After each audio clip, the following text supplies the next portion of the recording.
Kita lihat nanti bulan Ramadan masih dilarang nggak orang melaksanakan ibadah umroh? Kita lihat nanti. Kalau masih dilarang, lampu kuning dah tuh. Itu kuncinya. Lampu kuning. Kalau berkepanjangan larangan ini sampai ke musim haji, demi Allah itu lampu merah. Bila sampai ke musim haji, orang terhalang melaksanakan ibadah, demi Allah pencipta langit dan bumi, saya nyatakan di depan Bapak Ibu semua, seluruh bumi akan mengalami bencana-bencana alam yang paling mengerikan. Jadi tandanya nanti bulan Ramadan. Ustaz, tidak terjadi. Alhamdulillah, kita sujud syukur bersama-sama. Berarti Allah masih sayang kepada kita. Allah masih beri kesempatan bagi kita untuk memperbanyak amal soleh. Tapi kalau ternyata Ramadan tetap dilarang, awas, lampu kuning. Kalau sampai larangan ini berlaku sampai haji, maka hadis Nabi jadi terwujud. Akan ada tahun di mana umatku terhalang melaksanakan ibadah haji dan umrah. Jika demikian, inilah zamannya kita akan menyaksikan bencana-bencana alam yang paling mengerikan serentak di seluruh dunia. Tahu nak Bapak Ibu, penstabil bumi ini adalah tanah haram. Poros bumi ini ke Sidratul Muntaha adalah Ka'bah. Penyeimbang bumi ini adalah orang-orang tawaf sekitar Masjidil Haram. Hawa dosa, kegelapan maksiat yang dihasilkan oleh para pelaku-pelaku dosa dari orang kafir, orang musyrik, orang munafik, orang zalim, orang fasik, orang mujrim, dan seluruh orang ateis segala macamnya, itu mengeluarkan hawa hitam yang membuat bumi mengutuk, yang membuat langit tidak menerima, yang membuat laut berdoa kepada Allah, izinkan kami ya Allah menjadi penyalur azabmu kepada makhluk-makhlukmu yang durhaka kepadamu. Setiap para pelaku dosa mengeluarkan hawa hitam yang mengerikan, Pak, dan ini membuat bumi tidak rela Allah dimaksiati. Bumi berdoa kepada Allah, yang membuat laut tidak rela Allah dimaksiati. Laut berdoa pada Allah, minta izin kepada Allah agar Allah izinkan mereka mensunamikan bumi ini. Udara juga tidak rela untuk dihirup. Langit juga mengutuk, minta izin pada Allah agar turun petir dan segala macamnya. Ibarat Allah yang kami muliakan, selama ini Allah masih tahan-tahan, tapi ini akhir zaman, Allah tak akan tahan lagi. Nah, yang mampu menjinakkan bumi adalah selama orang masih tawaf di sekitar Ka'bah, selama orang masih umroh ke Masjidil Haram. Pahala di sana dikali lipatkan oleh Allah 100.000 kali lipat, supaya mampu mengimbangi hitamnya hawa dosa yang diciptakan oleh manusia-manusia yang jahat. Ketika hawa murni yang begitu putih dan bersih keluar dari amal soleh orang-orang yang beramal di tanah haram, maka itulah yang menstabilkan bumi ini, Pak. Ini penyeimbangnya. Tapi sekarang orang sudah dilarang untuk melaksanakan ibadah ke tanah suci gara-gara virus corona. Hamba-hamba Allah yang kami muliakan, maka bencana apa yang akan dialami oleh kita? Saya khawatir kalau ini panjang dan lama. Kalau sempat sampai Ramadan, sudah lampu kuning, akan dimulai berbagai macam kegaduhan yang dahsyat dan bencana-bencana yang hebat. Dan kalau sampai musim haji selesai sudah, siap-siaplah kita bertemu dengan Allah dalam berbagai bencana besar yang akan terjadi. Hamba-hamba Allah yang kami muliakan, 156 negara sekarang yang sudah terinfeksi oleh COVID-19 atau novel corona baru ini. 156 negara, sehingga 2 hari yang lalu resmi WHO mengumumkan ini sudah menjadi pandemi, sudah mendunia dan menggerogoti seluruh sendi-sendi kehidupan, menghancurkan seluruh tiang-tiang ekonomi setiap negara. Sudah banyak nyawa yang melayang dari tubuh. Tidak terkira hewan ternak yang tidak terurus dan mati karena orang-orangnya harus dikarantina, tak boleh keluar dari rumah-rumah mereka. Tidak terkira sawah ladang pertanian yang terbengkalai dan digarap oleh hama, dihabisi oleh burung, disikat oleh belalang raksasa dari gurun. Ini bencana demi bencana berlapis-lapis. Ke depan kita semua akan dilanda oleh kelangkaan pakan dan kelaparan yang global. Berat Bapak Ibu, saya tidak mau mengatakan ini. Kalau boleh saya maunya di rumah saja, ngurus pesantren, ngurus santri, ngurus keluarga. Akan tetapi seperti yang disampaikan oleh Bapak Subarkah tadi, 4-5 tahun yang lalu saya sudah menyampaikan apa-apa yang akan terjadi menurut hadis-hadis Nabi. Dan seperti yang beliau katakan, lebih 90%-nya saya sampaikan terjadi semua sekarang. Dulu saya mengatakan, Nabi mengatakan di akhir zaman akan terjadi di mana ada saatnya umatku nanti terhalang melaksanakan ibadah umrah ke tanah suci dan ibadah haji. Maka apa yang disampaikan dulu terjadi sudah. Dulu saya mengajak kaum muslimin, ayo bapak, ibu, mari dari sekarang kita mulai menabung dalam bentuk emas, karena nanti emas akan melejit, harganya sangat mahal, dan orang lama-kelamaan akan mewujudkan hadis Nabi, kalian akan tinggalkan uang-uang kertas kalian pada masa itu, kata Rasulullah. Uang saat itu tidak ada harganya, akan dibuang-buang dan berserakan di pinggir jalan seperti daun-daun yang menguning yang berguguran dari batang pohonnya. Saat itu kalian kembali menggunakan emas dan perak sebagai mata uang kalian. Sekarang, wahai bapak ibu, kehancuran ekonomi global, krisis moneter paling mengerikan sebentar lagi di ujung hidung kita, insyaallah ta'ala. Maka yang tak punya tabungan emas, dia akan paling menyesal. Orang yang punya tabungan dalam bentuk angka-angka saja, dalam bentuk lembaran-lembaran rupiah, mereka akan menyesal. Percayalah, tak lama lagi kita akan kembali kepada emas sebagai mata uang kita.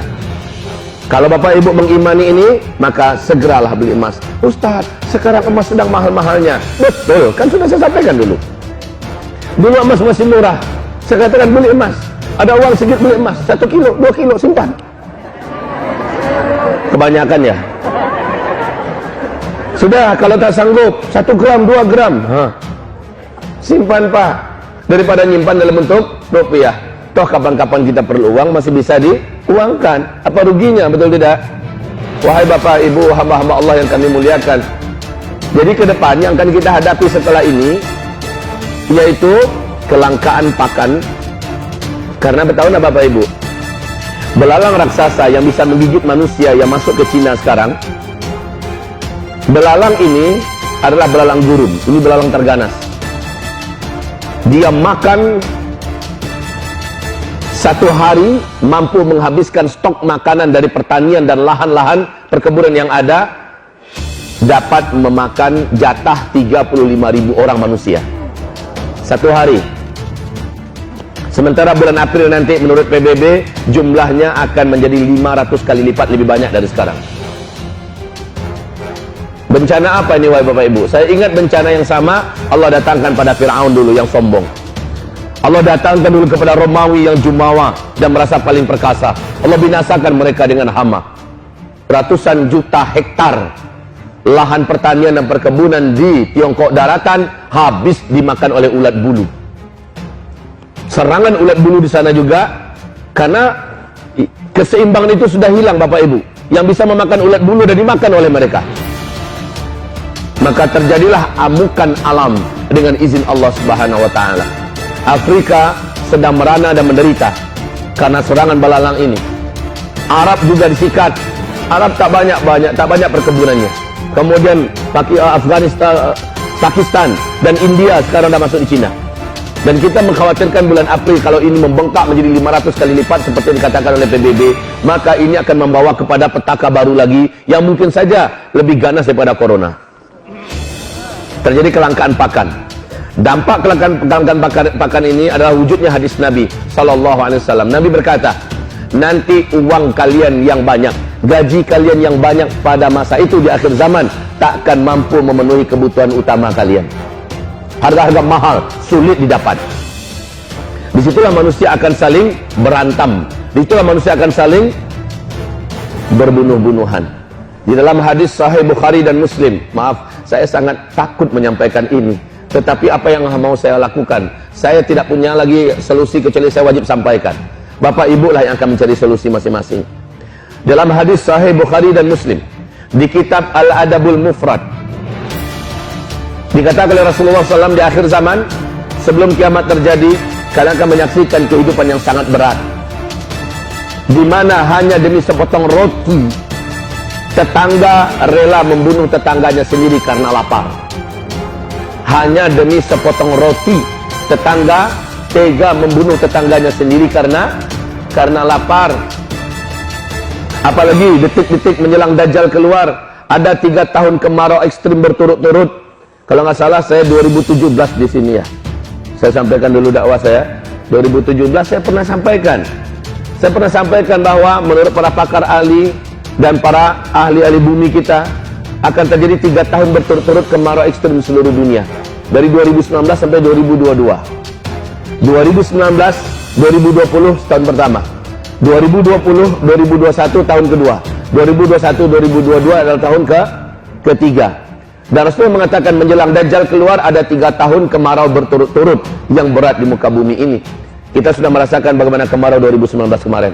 Berat dan panjang, panas. Maka yakin percayalah Bapak Ibu, tahun ini akan lebih berat daripada tahun sebelumnya. Akan lebih lama daripada tahun sebelumnya.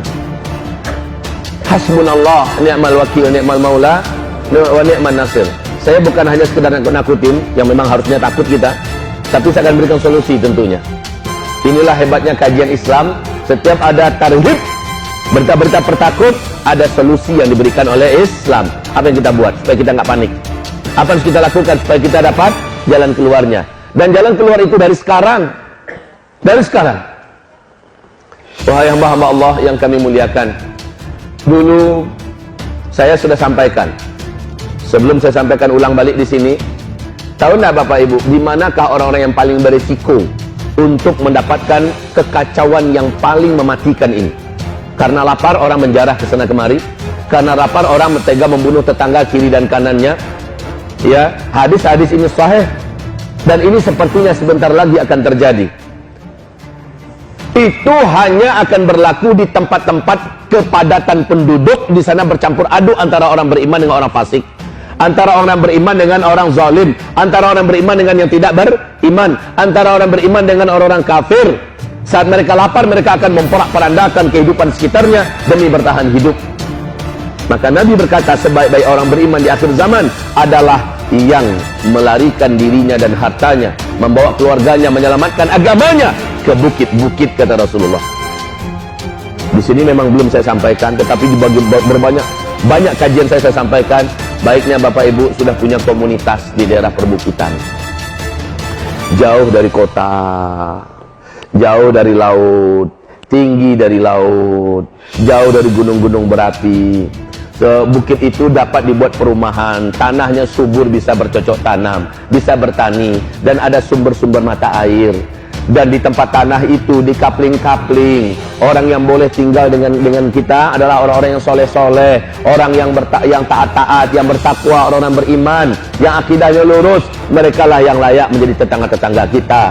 Nah Bapak Ibu, mulai dari saat kita mulai membuat rumah di sana, maka pertanian mulai digarap, peternakan mulai dikerjakan. Insya Allah terjadi chaos di kota. Di tempat kita tinggal, kita sudah punya satu tempat bersama yang kita sepakati, yang udah siap rumah kita di situ. Ingat Bapak Ibu, apa kata Rasulullah? Nanti Dajjal akan memasuki seluruh kota-kota di dunia. Kenapa kota harus kita indah di akhir zaman? Kalau sekarang silakan tetap tinggal di kota, beraktivitas kita seperti biasa, tapi ada tempat yang sudah kita siapkan. Ini yang penting. Sebelum tempat itu kita pakai, biarkan pesantren memakainya. Biarkan lembaga-lembaga tahfiz Quran yang menggunakannya, mengalir pahalanya kepada kita. Terawat dia, betul Pak?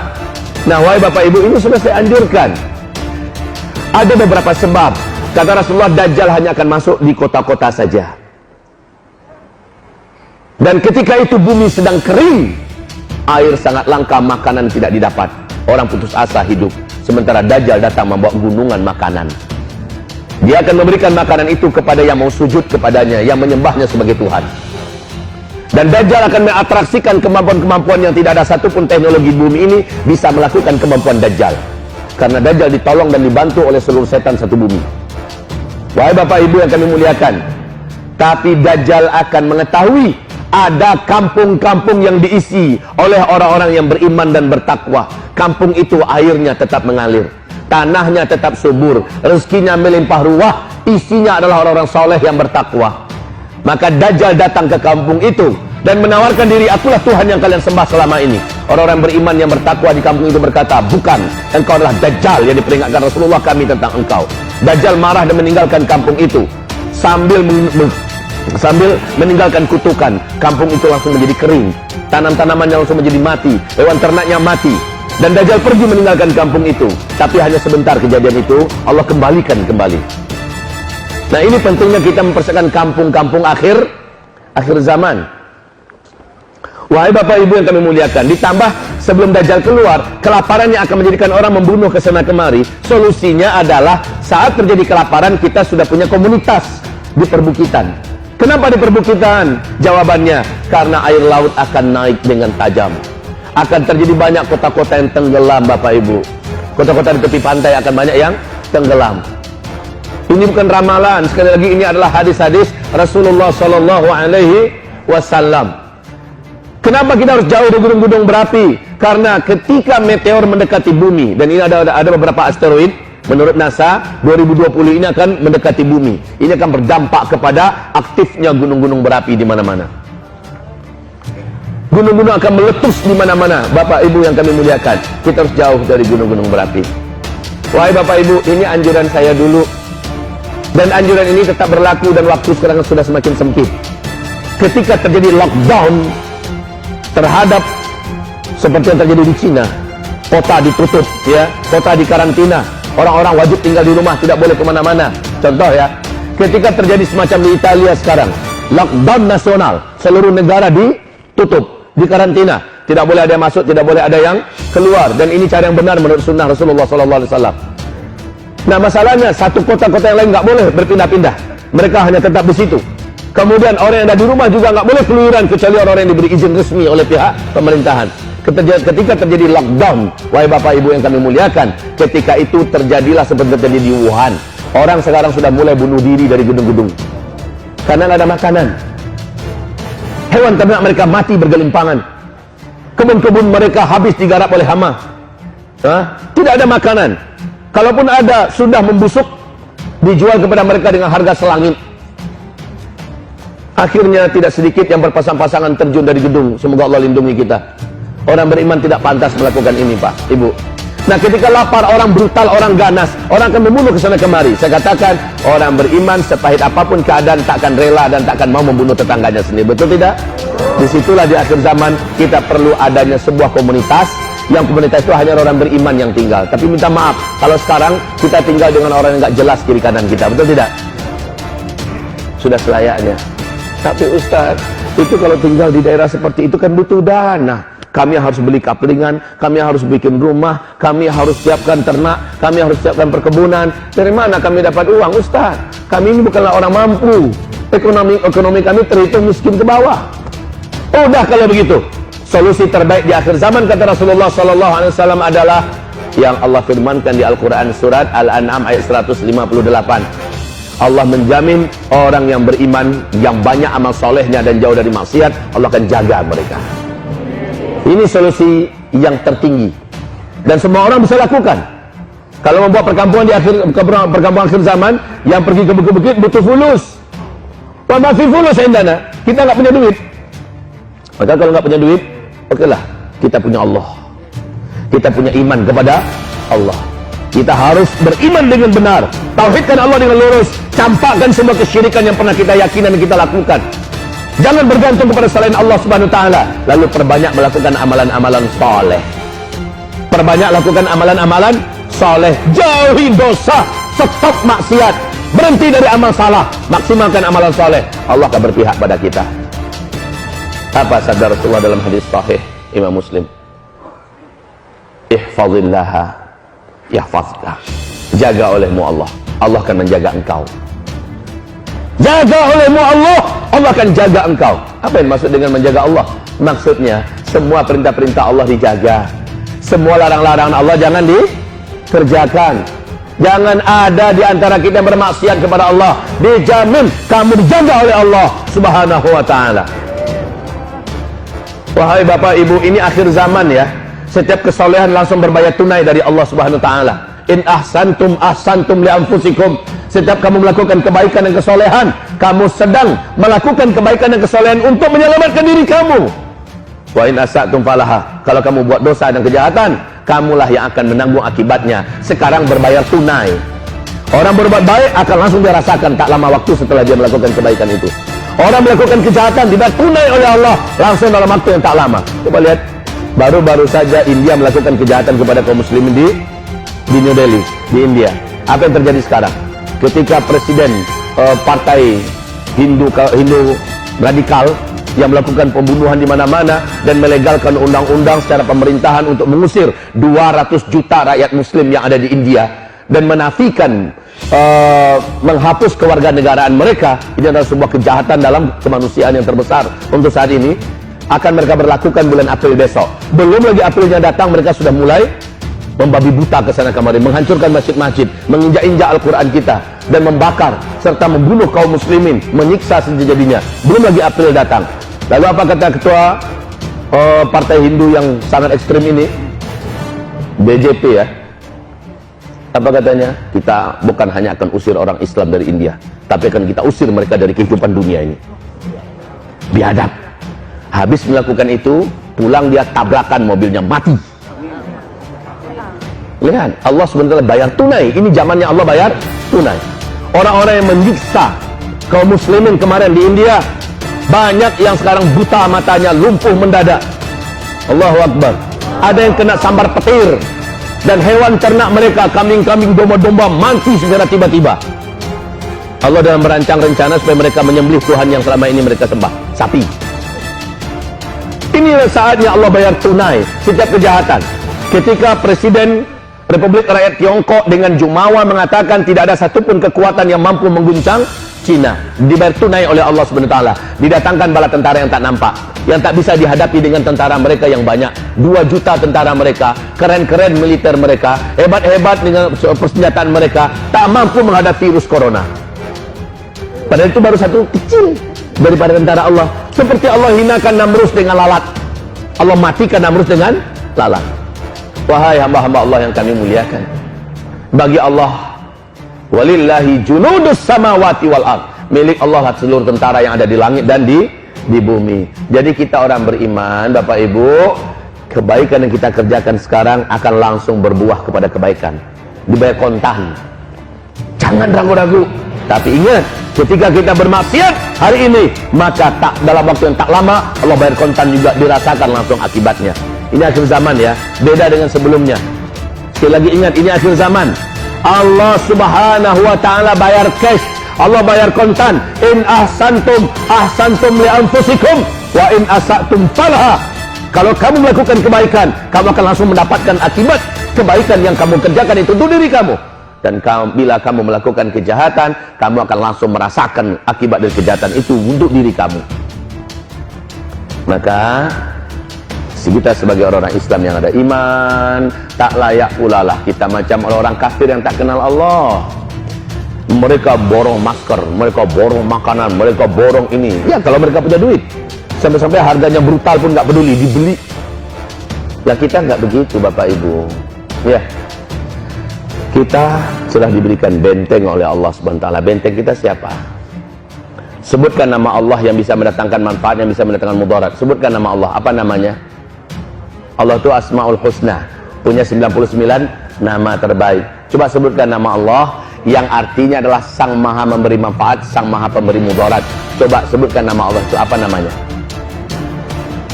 An-Nafi', Ad-Dar. Ulangi. An-Nafi', Ad-Dar, yang maha memberikan manfaat, yang maha memberikan mudarat. Api makhluk Allah apa bukan? Api makhluk Allah apa bukan? Bisa memberikan mudarat apa tidak? Tidak. Yang bisa memberikan mudarat adalah Allah. Bila Allah masukkan mudarat itu, maka dia pun bermudarat. Bila Allah cabut mudarat itu, dia tidak akan bermudarat.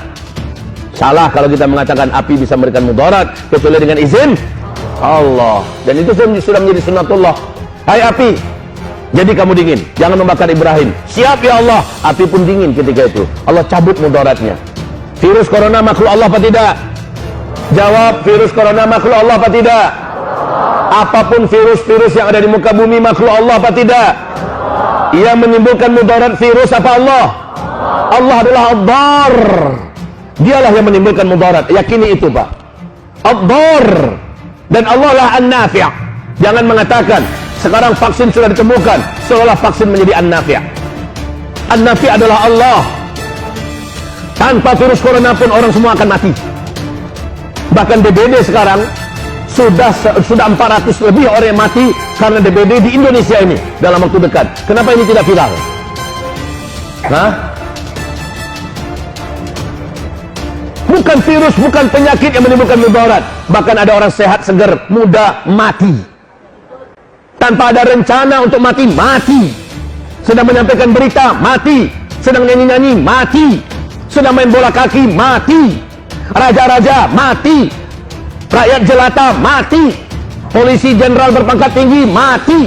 Kopral dan orang-orang buruh kasar, mati. Semua orang mati. Ad-dar adalah Allah. Maka jangan diganti. Ini akidah kita. An-nafi' adalah Allah. Kalau ada yang berkata, dengan obat ini saya menjadi sembuh, obat ini yang menyembuhkan saya, musyrik kita.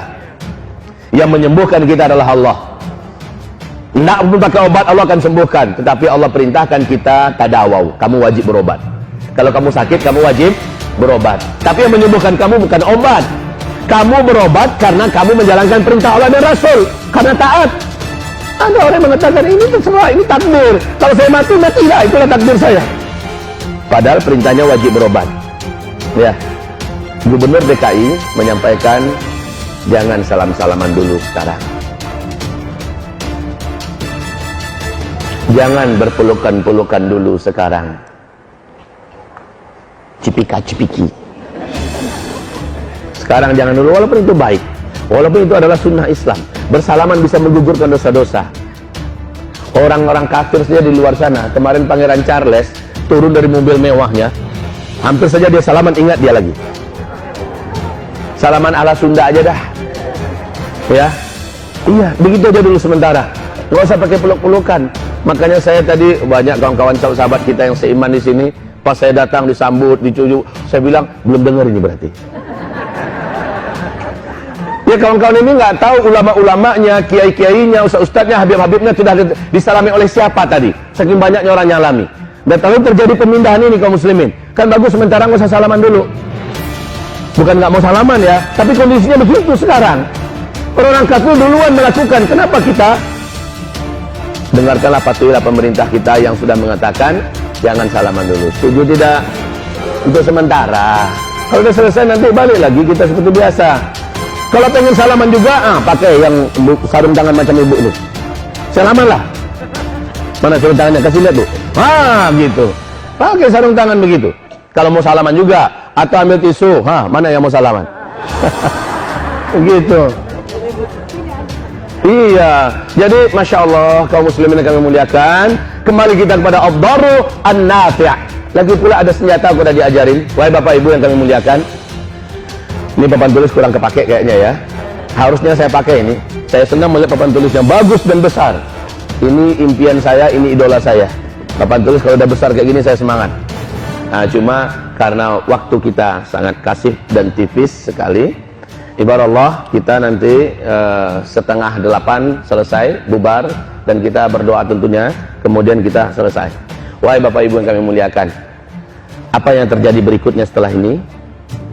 Menurut hadis Nabi ya, kita lihat nanti bulan Ramadan masih dilarang nggak orang melaksanakan ibadah umroh? Kita lihat nanti. Kalau masih dilarang, lampu kuning dah. Itu kuncinya. Lampu kuning. Kalau berkepanjangan larangan ini sampai ke musim haji, demi Allah itu lampu merah. Bila sampai ke musim haji, orang terhalang melaksanakan ibadah, demi Allah pencipta langit dan bumi, saya nyatakan di depan Bapak Ibu semua, seluruh bumi akan mengalami bencana-bencana alam yang paling mengerikan. Jadi tandanya nanti bulan Ramadan. Ustaz, tidak terjadi. Alhamdulillah, kita sujud syukur bersama-sama. Berarti Allah masih sayang kepada kita. Allah masih beri kesempatan bagi kita untuk memperbanyak amal soleh. Tapi kalau ternyata Ramadan tetap dilarang, awas, lampu kuning. Kalau sampai larangan ini berlaku sampai haji, maka hadis Nabi jadi terwujud. Akan ada tahun di mana umatku terhalang melaksanakan ibadah haji dan umrah. Jika demikian, inilah zamannya kita akan menyaksikan bencana-bencana alam yang paling mengerikan serentak di seluruh dunia. Tahu nak Bapak Ibu? Penstabil bumi ini adalah tanah haram. Poros bumi ini ke Sidratul Muntaha adalah Ka'bah. Penyeimbang bumi ini adalah orang-orang tawaf di sekitar Masjidil Haram.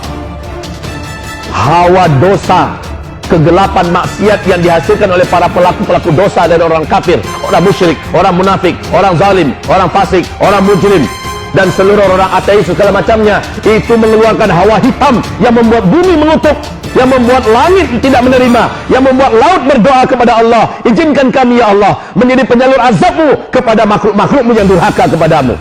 Setiap para pelaku dosa mengeluarkan hawa hitam yang mengerikan, Pak, dan ini membuat bumi tidak rela Allah dimaksiati. Bumi berdoa kepada Allah, yang membuat laut tidak rela Allah dimaksiati. Laut berdoa pada Allah, minta izin kepada Allah agar Allah izinkan mereka mensunamikan bumi ini. Udara juga tidak rela untuk dihirup. Langit juga mengutuk, minta izin pada Allah agar turun petir dan segala macamnya. Ibarat Allah yang kami muliakan, selama ini Allah masih tahan-tahan, tapi ini akhir zaman, Allah tak akan tahan lagi. Nah, yang mampu menjinakkan bumi adalah selama orang masih tawaf di sekitar Ka'bah, selama orang masih umroh ke Masjidil Haram. Pahala di sana dikali lipatkan oleh Allah 100.000 kali lipat, supaya mampu mengimbangi hitamnya hawa dosa yang diciptakan oleh manusia-manusia yang jahat. Ketika hawa murni yang begitu putih dan bersih keluar dari amal soleh orang-orang yang beramal di tanah haram, maka itulah yang menstabilkan bumi ini, Pak.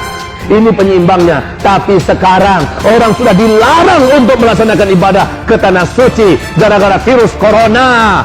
Hamba-hamba Allah yang kami muliakan, maka bencana apa yang akan dialami oleh kita? Saya khawatir kalau ini panjang dan lama. Kalau sempat sampai Ramadan, sudah lampu kuning, akan dimulai berbagai macam kegaduhan yang dahsyat dan bencana-bencana yang hebat. Dan kalau sampai musim haji selesai sudah, siap-siaplah kita bertemu dengan Allah dalam berbagai bencana besar yang akan terjadi.